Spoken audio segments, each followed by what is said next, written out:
Guys, and welcome back to this channel. In this video I'll be showing you guys how you can export videos on CapCut browser. So make sure you've logged in using any account that you want, Google, TikTok, whatever account. Select the export button, and here you are going to rename the file. I'm just going to name it this, and here you can select the resolution. They'll have like recommendations as well. It says recommended on TikTok Ads Manager, recommended on TikTok, so I'm just going to select the 1080p.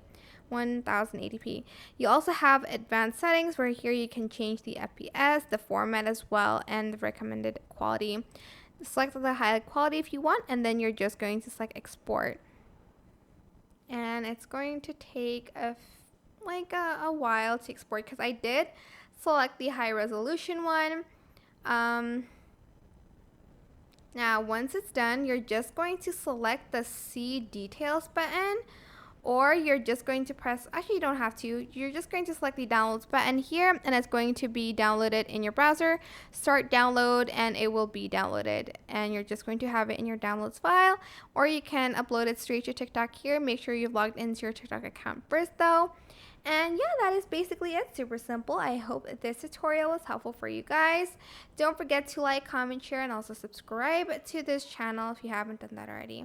If you have any questions, just leave it in the comment section down below, and I will try my best to answer them all for you guys. And if you found this video helpful, please click the thanks button above the description box down below. Thank you so much for watching. Bye!